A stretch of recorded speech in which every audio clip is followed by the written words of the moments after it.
Ravi math दृष्टि channel पे आपका स्वागत है। और मैंने आपसे बोला था कि कोलिनियर के और संरेख के कंसेप्ट पे जो भी हम क्वेश्चन सॉल्व करेंगे उनमें मैंने बोला था कि 6 तरीके हैं उनको सॉल्व करने का, जो कि आपके बुक्स और सिलेबस में ही दिया है।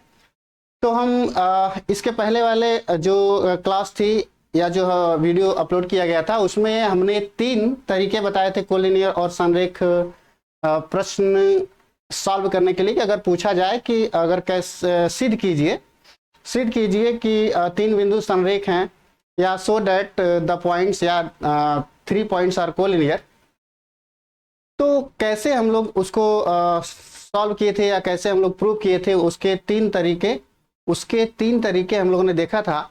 और ये वीडियो उन 3 तरीकों के लिए है जिसका मैंने उसमें बोला था कि मैं 3 तरीके और बताऊंगा कोलिनियर या संरेख प्रूव करने का। तो चलिए वो जो 3 तरीके और हैं, वो जो 3 तरीके और इस क्लास में या इस वीडियो में देखते हैं, ठीक है।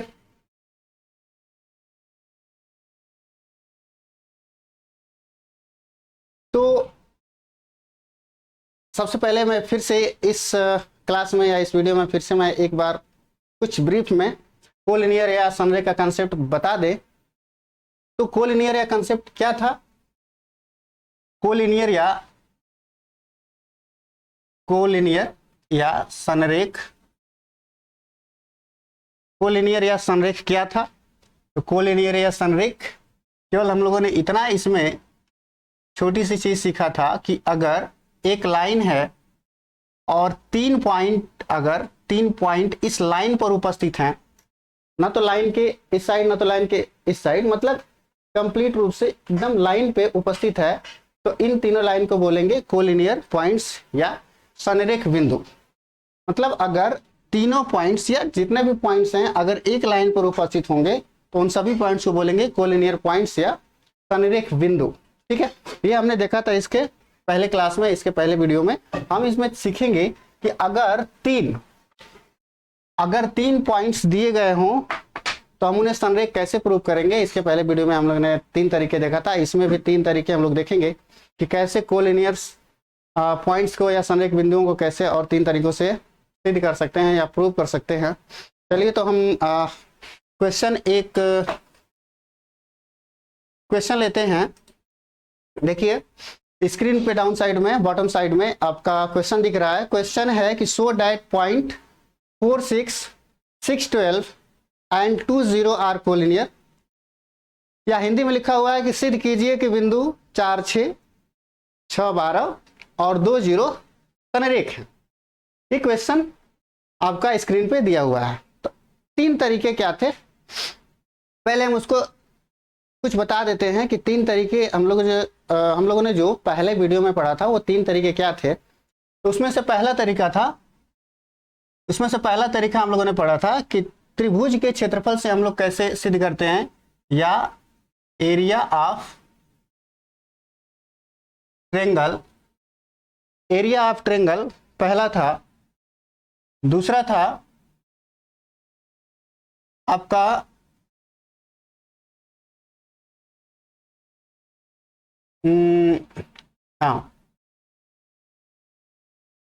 इक्वेशन पासिंग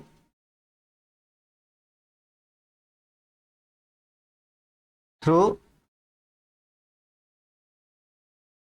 2 पॉइंट्स, और तीसरा था स्लोप।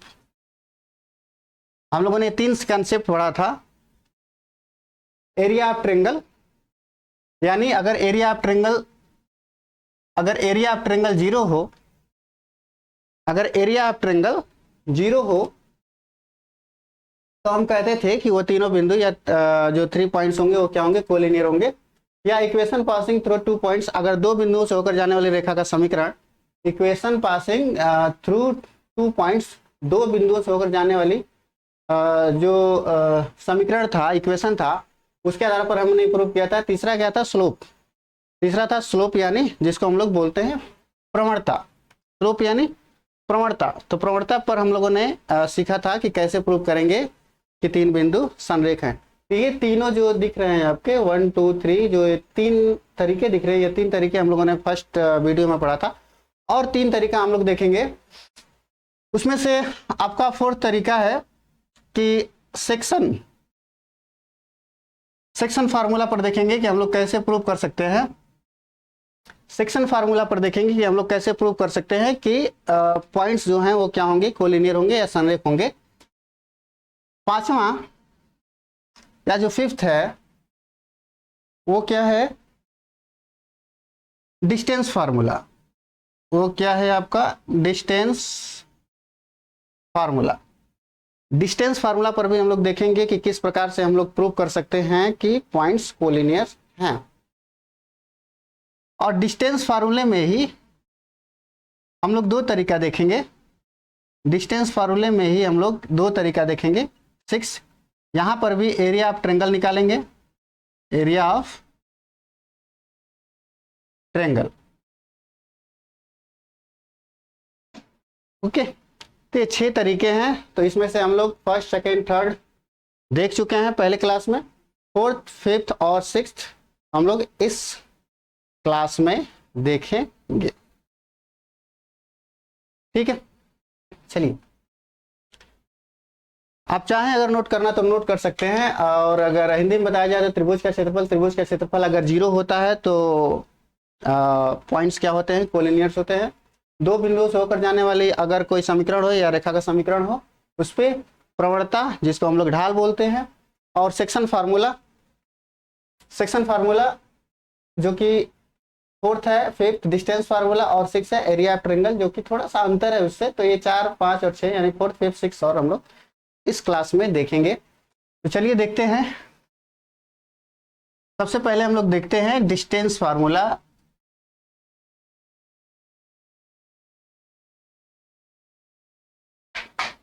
ठीक है, चलिए। तो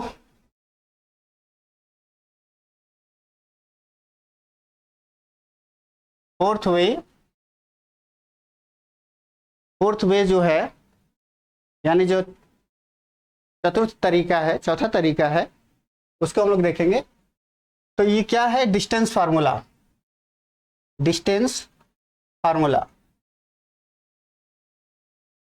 डिस्टेंस फार्मूला यानी दो बिंदुओं की बीच की दूरी, दो बिंदुओं के बीच की दूरी, ये है आपका नेक्स्ट तरीका।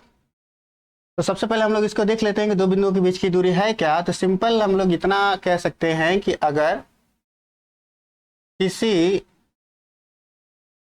लाइन पे अगर 2 पॉइंट्स दिए गए हैं, एज्यूम करते हैं x1 y1 और x2 और y2। x1 y1 first point को एज्यूम कर लिया, x2 y2 सेकेंड पॉइंट को एज्यूम कर लिया। तो अगर इसके बीच का डिस्टेंस निकाला जाए, इसके बीच का अगर डिस्टेंस कैपिटल D हो, तो D इज इक्वल टू होगा अंडरवुड x1 माइनस x2 का square plus y1 minus y2 का स्क्वायर। ओके, या इसी को लिख सकते हैं x2 माइनस x1 का square plus y2 minus y1 का स्क्वायर। ऐसा क्यों लिख सकते हैं, क्योंकि यहाँ पर स्क्वायर है। अगर हम लोग माइनस इसमें से कॉमन भी लेते हैं तो फिर स्क्वायर उसको क्या कर देगा, प्लस कर देगा। तो हम लोग इस डिस्टेंस के लिए हम चाहे तो x1 में से x2 को भी घटाकर वर्क कर सकते हैं, या x2 में से x1 भी अगर घटाकर वर्क करते हैं तो दोनों में भी कोई अंतर नहीं होगा। तो ये फार्मूला या ये फार्मूला, आप दोनों फार्मूला यूज कर सकते हैं अगर दो पॉइंट्स के बीच की दूरी निकालनी हो या दो बिंदु के बीच की दूरी आपको निकालनी हो। तो इसका कैसे हम लोग यूज करेंगे देखते हैं। पहले कंसेप्ट देखते हैं कि क्या यूज करेंगे हम लोग इसमें। तो अगर एक लाइन है, अगर यहाँ पे एक लाइन है, इस लाइन पे 3 पॉइंट्स हैं, ये 3 पॉइंट्स हैं, ये x1 और y1 है, ये x2 कॉमा y2 है और x3 कॉमा y3 है। ओके, 3 बिंदु हैं। तो अगर मान लेते हैं कि तीनों बिंदु ए बी सी हैं, तो यदि A B plus B C is equal to, अगर ए सी के बराबर हो, अर्थात A B, point A and B के बीच की दूरी and point B and C के बीच की दूरी या डिस्टेंस, अगर दोनों को ऐड करते हैं और अगर पॉइंट ए और पॉइंट सी के बीच के डिस्टेंस के अगर इक्वल होता है, तो हम कह सकते हैं कि यह तीनों पॉइंट्स क्या हैं, कोलिनियर हैं। हम कह सकते हैं कि ये तीनों पॉइंट्स क्या हैं, कोलिनियर हैं। क्यों कह सकते हैं?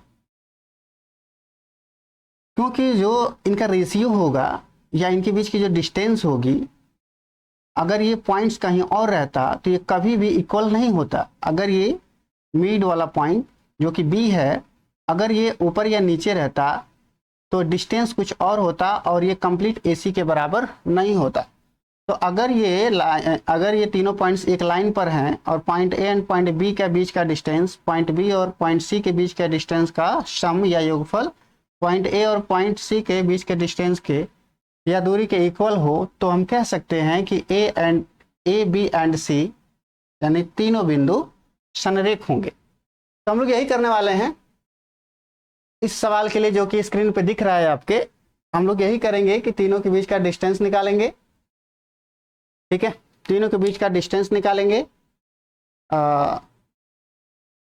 और डिस्टेंस निकालने के बाद हम लोग देखेंगे कि क्या ऐसा पॉसिबल है इस प्रश्न के लिए। अगर ऐसा पॉसिबल है तो कोलिनियर होगा, और अगर ऐसा पॉसिबल नहीं है तो कोलिनियर नहीं होगा। चूंकि उसमें तो बोला ये सिद्ध करने के लिए तो कोलिनियर पॉइंट्स हैं ही। तो हम लोग आगे देखते हैं कि ये कोलिनियर पॉइंट है कि नहीं, और इस फार्मूला का यूज करके देखते हैं। तो हम लोग हम इसको इरेज करते हैं।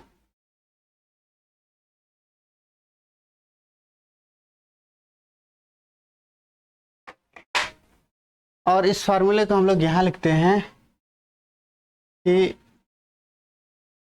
d इज इक्वल टू क्या होगा, x1 माइनस x2 का वर्ग प्लस y1 माइनस y2 का।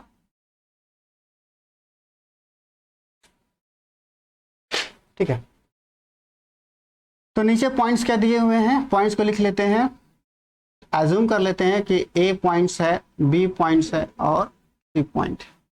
a पॉइंट है, b पॉइंट है और c पॉइंट है। और वैल्यू क्या दिया है, पॉइंट ए दिया है 4 6, पॉइंट बी दिया है 6 12 और पॉइंट सी है 2 and 0। ठीक है, तो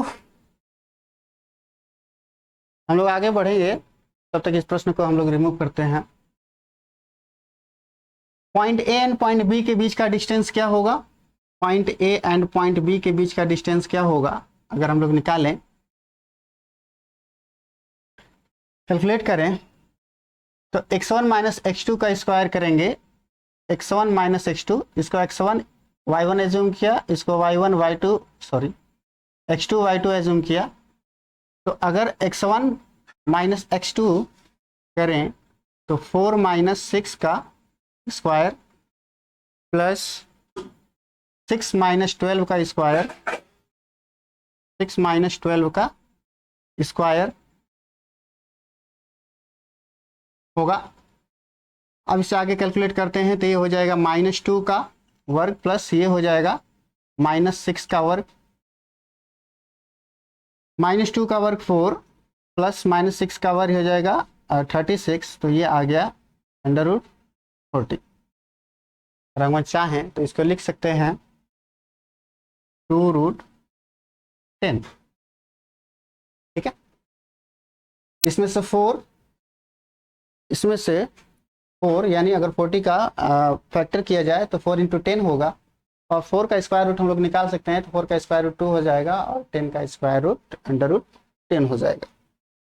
ए भी हो गया। तो ए बी की वैल्यू कितनी आई? ए बी की वैल्यू हम लोग यहाँ लिख लेते हैं कि ए बी की वैल्यू आ रही है 2√10। ओके, अब हम लोग कौन सा डिस्टेंस निकालेंगे? BC निकालेंगे।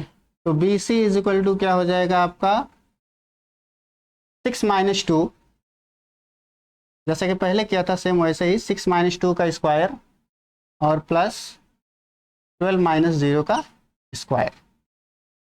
ये कितना हो जाएगा आपका 6 - 2, अर्थात ये हो जाएगा 4 का स्क्वायर प्लस 12 - 0, यानी ये हो जाएगा 12 का स्क्वायर। ये कितना हो जाएगा आपका 4 का स्क्वायर यानी 16 और प्लस 12 का स्क्वायर यानी 144। अगर ऐड करते हैं इसे, अगर इसे ऐड करते हैं तो 40 एंड 10 50, और ये हो जाएगा 160। और अगर हम लोग इसको निकालें, इसको लिख सकते हैं 4√10, क्योंकि अगर 160 का फैक्टर करें तो 16 × 10 होगा, और 16 का हम लोग स्क्वायर रूट निकाल सकते हैं, तो 16 का स्क्वायर रूट 4 हो जाएगा और 10 का स्क्वायर रूट √10 होगा, जैसे कि पहले हुआ था। इसकी भी वैल्यू को हम लोग यहाँ पे लिख लेते हैं BC के सामने, तो यहाँ हो जाएगा 4√10। Okay, next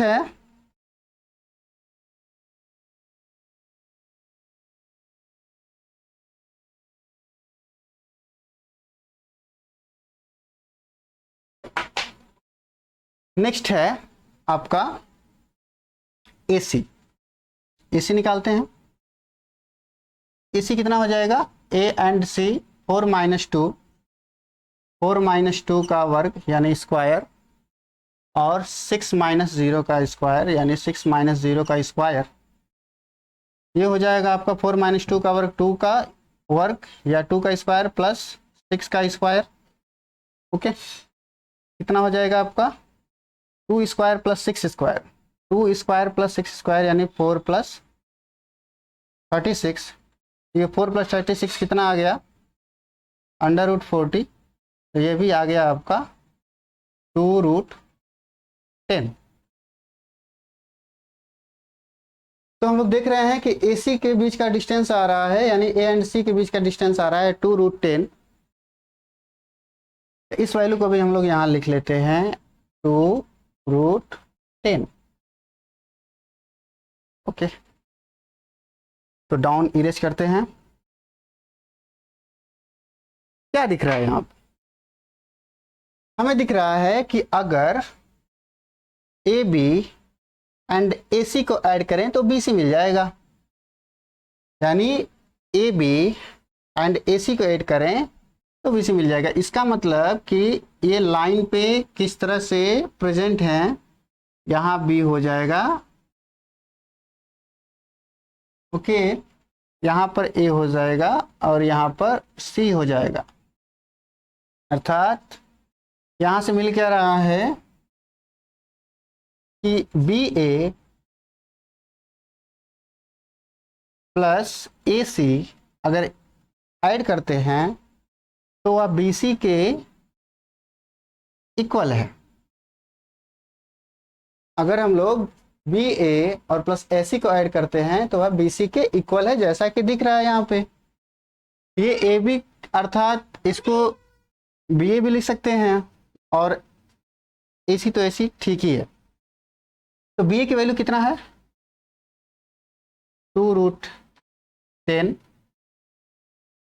plus AC value कितना है 2√10 इक्वल टू या इक्वस टू BC की वैल्यू कितनी है 4√10। 4√10 ऐड करें तो यह भी 4√10 हो जाएगा और यह भी 4√10 हो जाएगा। सब तो यहाँ से क्या दिख रहा है कि जो बी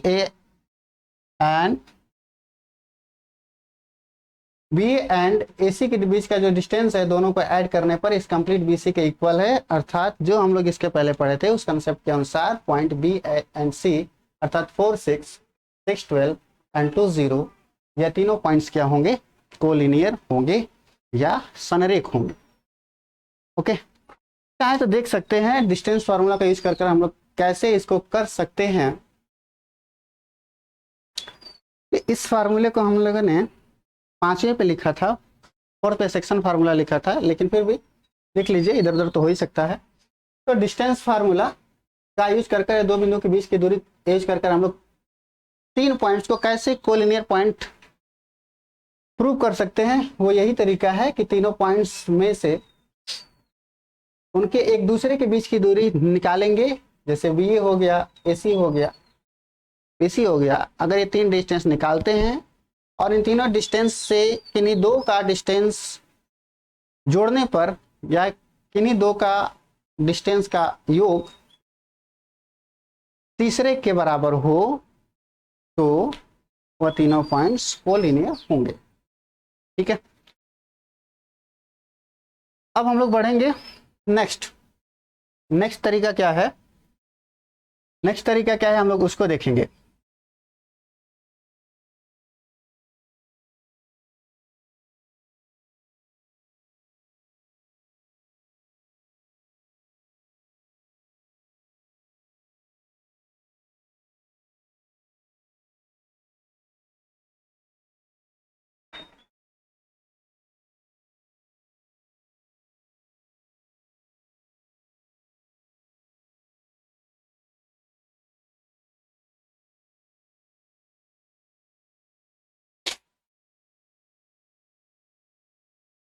नेक्स्ट तरीका हो जाएगा आपका 5th वे। और 5th वे मैंने बोला था कि एंड में बोला था कि जो 5th और 6th वे है वह डिस्टेंस के फार्मूले पर ही है। तो अभी हम लोगों ने कैलकुलेट किया था, बीच का डिस्टेंस कैलकुलेट किया था कि बी ए की वैल्यू क्या आई थी, बी ए की वैल्यू आई थी आपकी 2√2,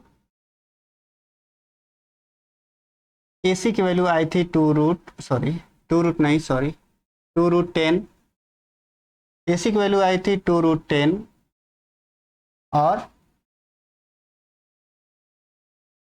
बी सी की वैल्यू आई थी 4√10।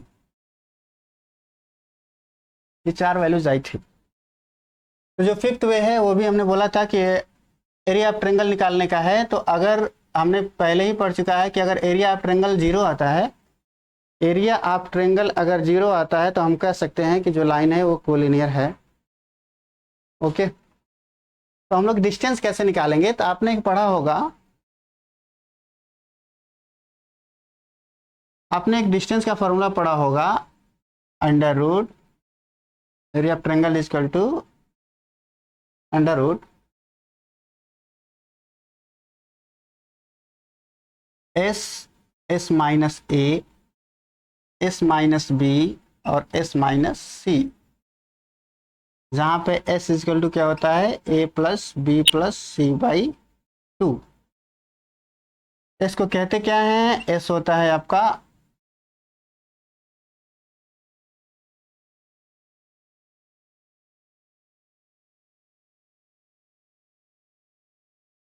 सेमी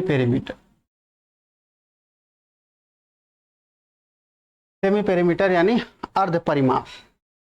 ओके, यहाँ पे ये ट्रायंगल के 3 साइड्स हैं, ये ट्रायंगल के 3 साइड्स हैं ए बी एंड सी। तो अगर हम ए इसको मान लें, बी इसे मान लें और सी इसे मान लें,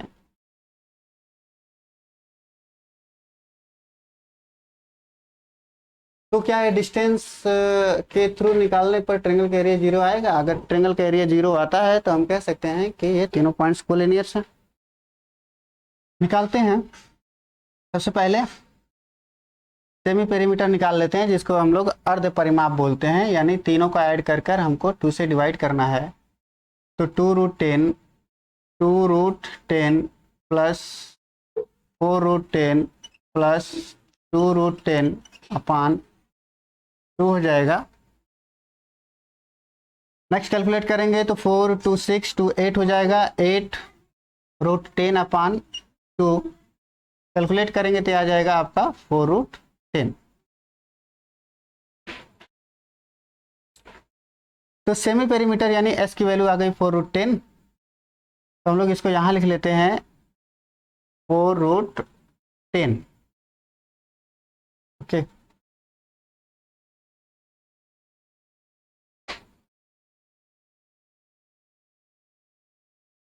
या नीचे आपका प्लेस है, हम लोग नीचे ही कैलकुलेट कर लेते हैं। तो ट्रायंगल का एरिया कितना हो जाएगा, √4√10, एस की वैल्यू है 4√10 इंटू एस माइनस ए, यानी 4√10 माइनस ए की वैल्यू कितनी है, ए की वैल्यू है 2√10 इंटू एस माइनस बी, यानी 4√10 माइनस बी की वैल्यू है 2√10। नेक्स्ट एस माइनस सी, एस की वैल्यू है 4√10 माइनस सी की भी वैल्यू है 4√10। यहां से अगर इसको आगे सिंप्लीफाई करें तो 4√10 हो जाएगा इंटू 4 माइनस 2 है तो ये हो जाएगा आपका 2√10, 4 माइनस 2 ये भी है तो ये हो जाएगा 2√10 इंटू ये 4 माइनस 4 है तो हो जाएगा 0, और ये 0 इस पूरे एक्सप्रेशन को 0 कर देगा। तो यहाँ से भी एरिया ऑफ ट्रायंगल कितना आ रहा है, 0 आ रहा है। तो हम चाहें तो जो कि हम लोग जोड़ के देख रहे थे उसको हम लोग फिर से इस फार्मूले पर भी करके देख सकते हैं। अगर एरिया ऑफ ट्रायंगल 0 आ रहा है, अगर एरिया ऑफ ट्रायंगल 0 आ रहा है तो पॉइंट्स कोलिनियर्स होंगे, हम लोग पहले सीख चुके हैं। इसको भी देख सकते हैं सॉरी, इसको भी देख सकते हैं आप। और मैं अगर बताऊं तो इसको हम लोग बोलते हैं हीरोन फार्मूला, हीरोन्स फार्मूला, ठीक है। तो हीरोन्स फार्मूला का यूज कर भी हम लोग एरिया ऑफ ट्रायंगल 0 निकाल सकते हैं। ओके, अब नेक्स्ट हम लोग 6th वे देखते हैं। एक बार चाहे तो ध्यान से देख सकते हैं। ओके, इरेज करते हैं, नेक्स्ट करते हैं।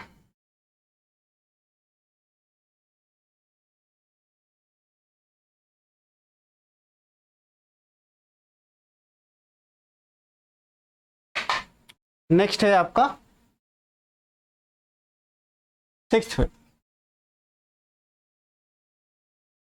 छठा तरीका कौन सा होगा, जो कि हमने लिखा था 4th के लिस्ट में, और वो था आपका सेक्शन फार्मूला, सेक्शन फार्मूला।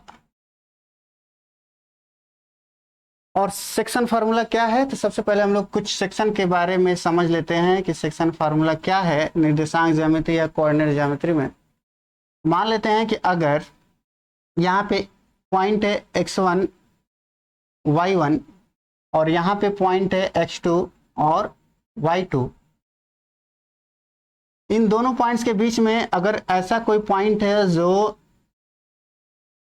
जो इन दोनों पॉइंट्स के लिए सेक्टर बनाता है। सेक्टर बनाने का मतलब क्या है कि 2 सेक्शन बनाता है, यानी इसको बीच से क्या करता है, बांटता है, डिवाइड करता है। 2 हिस्सों में अगर एक्स वाई पॉइंट इन दोनों पॉइंट्स को डिवाइड करता है, ठीक है। तो इसी पे हम लोग अगर x की वैल्यू अगर निकालना हो, x की वैल्यू निकालना हो तो किस प्रकार से निकालेंगे, और अगर y की वैल्यू निकालना हो तो किस प्रकार से निकालेंगे, यानी इन कोऑर्डिनेट्स को निकालना है। अगर ये दो कोऑर्डिनेट्स दिए हैं और ये कोऑर्डिनेट्स इसको डिवाइड करता है, ठीक है, किसी भी रेशियो में, तो इस दोनों पॉइंट्स को हम लोग कैसे निकालेंगे, सॉरी एक पॉइंट है, एक पॉइंट के इसके कोऑर्डिनेट्स को कैसे निकालेंगे, कोऑर्डिनेट्स को निकालने का फार्मूला ही सेक्शन फार्मूला कहलाता है। तो यदि मान लेते हैं कि ये वाला डिस्टेंस और ये वाला डिस्टेंस का जो रेशियो है m1 है और m2 है, डिस्टेंस का रेशियो, अगर डिस्टेंस का रेशियो अगर m1 m2 है तो सेक्शन फार्मूला कहता है कि अगर x की वैल्यू निकालनी है तो यहाँ से m2 x1 कर लीजिए, या m1 को पहले यूज कर रहे हैं तो m1 x2 कर लीजिए, m1 x2 और प्लस m2 x1 अपान m1 प्लस m2। इस फार्मूले से हम लोग इस पॉइंट के x कोऑर्डिनेट को निकाल सकते हैं। y को अगर निकालना हो तो सेम वैसे ही m2y1 या जिस प्रकार से लिख रहे थे वैसे लिख लेते हैं,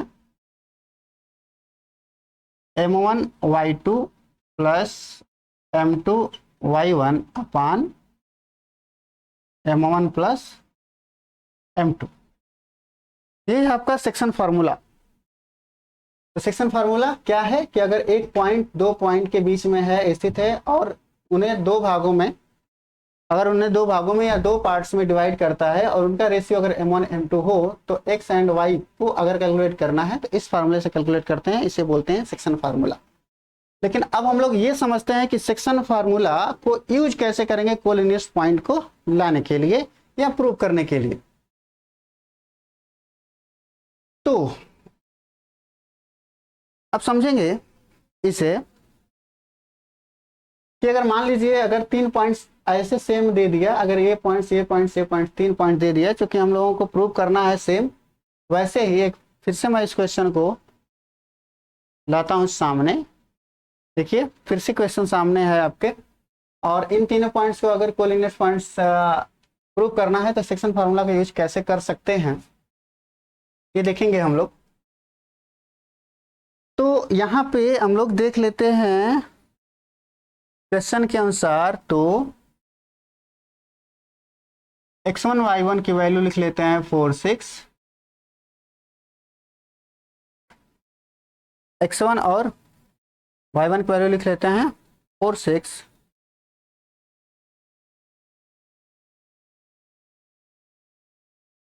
नेक्स्ट है इसकी वैल्यू लिख लेते हैं कितना लिख लेंगे आप 6 एंड 12,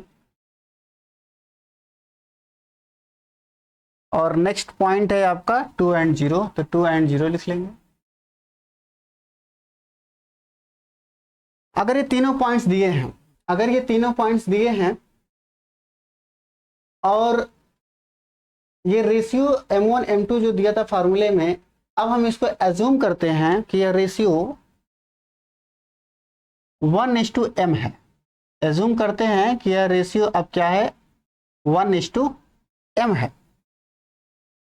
रेशियो हो गया आपका 1:m। तो ध्यान दीजिएगा इस फार्मूले के अनुसार अगर इन दोनों x और y की वैल्यू पुट करने पर, इस x और y की वैल्यू पुट करने पर, x1 y1 की वैल्यू पुट करने पर, x2 y2 की वैल्यू इन फार्मूले में पुट करने पर, इन दोनों इक्वेशन से अगर इस m की वैल्यू इक्वल आती है, अगर इस m की वैल्यू इक्वल आती है तो हम कह सकते हैं कि वह जो पॉइंट्स होंगे या वे जो पॉइंट्स होंगे वो कोलिनियर होंगे। क्यों कह सकते हैं? क्योंकि जो रेशियो होगा, ये जो रेशियो होगा या जो m की वैल्यू होगी, कहीं ना कहीं ये डिफाइन कर रहा है कि जो इनके बीच का डिस्टेंस है, जो इनके बीच का डिस्टेंस है, ठीक है, वो इसके और इसके बीच के डिस्टेंस के योगफल के बराबर है, जैसा कि हम लोग पहले कहा था। लेकिन ये तरीका क्या है, थोड़ा सा सेक्शन फार्मूले के लिए है, थोड़ा सा अलग है, लेकिन है कंसेप्ट वही, सब में कंसेप्ट लगभग सेम है। तो हम इसे कैलकुलेट करते हैं कि m की वैल्यू क्या आती है। m की वैल्यू दोनों स्थिति में कैलकुलेट करते हैं कि m की वैल्यू क्या आती है। चलिए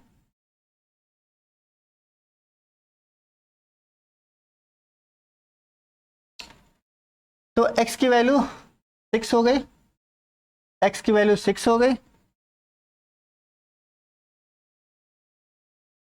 इक्वल टू m1 की जगह पर ये m1 है और ये m2 है।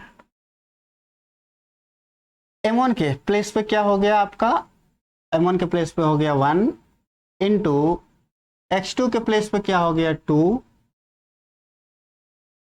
प्लस m2 के प्लेस पे क्या हो गया m इंटू x1 के प्लेस पे क्या हो गया 4 अपान 1 plus m।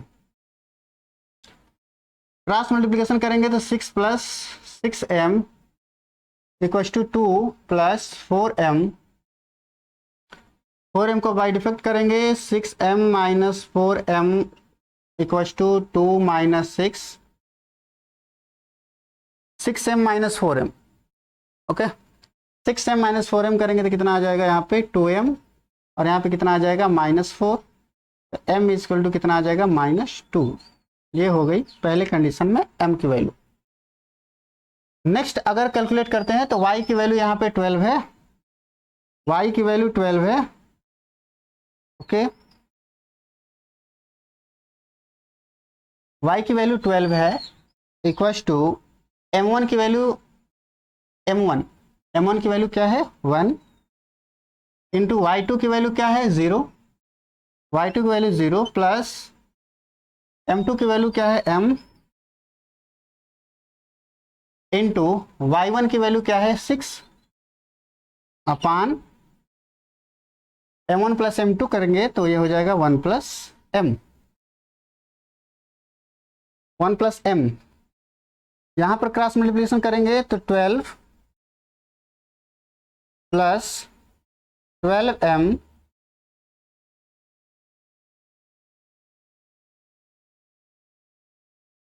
Plus 12m। Question को हटाते हैं थोड़ी देर के लिए। 12 प्लस 12m इक्वल टू कितना हो जाएगा यहाँ से 6m। 1 इंटू 0 तो 0 हो जाएगा, केवल शेष वहाँ 6m रह जाएगा। तो 12m में से 6m अगर माइनस करते हैं तो 12m minus 6m equal to 12m minus 6m equal to यहाँ से -12 हो जाएगा। 12 माइनस 6m करेंगे तो यहाँ पे 6m माइनस 12, नेक्स्ट करेंगे तो 6m माइनस 12 यानी m की वैल्यू कितनी आ जाएगी, यहाँ से भी -2। तो ध्यान से देखिएगा, यहाँ पर जो सेक्शन फार्मूला यूज किया है हमने 1 और m रेशियो मानकर तीनों पॉइंट्स देखा था। तीनों पॉइंट्स देखने के बाद अगर हम सेक्शनल फार्मूले पर रखते हैं और जो कि हमने एज्यूम किया था और यहाँ से m की वैल्यू, अगर m की वैल्यू दोनों कंडीशन में अगर सेम आती है, m की वैल्यू अगर दोनों कंडीशन में सेम आती है तो हम कह सकते हैं कि यह तीनों पॉइंट्स क्या होंगे, कोलिनियर होंगे। तीनों पॉइंट्स क्या होंगे, कोलिनियर होंगे। आप इस तरीके को भी देख सकते हैं, इस तरीके को भी देख सकते हैं। यह भी एक सिंपल तरीका है प्रूव करने का, यह भी एक सिंपल तरीका है प्रूव करने का कि अगर m की वैल्यू इक्वल आती है दोनों कंडीशन में तो जो 3 पॉइंट्स होंगे वो कोलिनियर होंगे या जो 3 बिंदुएं होंगी वो संरेख होंगी। ठीक है,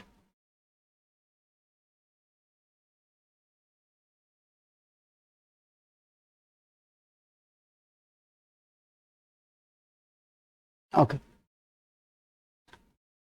तो जैसा कि मैंने इसके पहले क्लास में बताया था कि मैं दूसरा क्लास लूंगा या दूसरा वीडियो अपलोड करूंगा जिसमें 3 तरीके और बताऊंगा। तो आप देख चुके हैं 3 तरीके और क्या है। तो मैंने बोला था कि कोलिनियर्स पॉइंट्स को प्रूव करने का कि कोलिनियर्स हैं कि नहीं हैं, उनके 6 तरीके थे और 6 तरीके हमने आपको बताया 2 वीडियो के माध्यम से या 2 क्लास के माध्यम से हमने आपको बताया।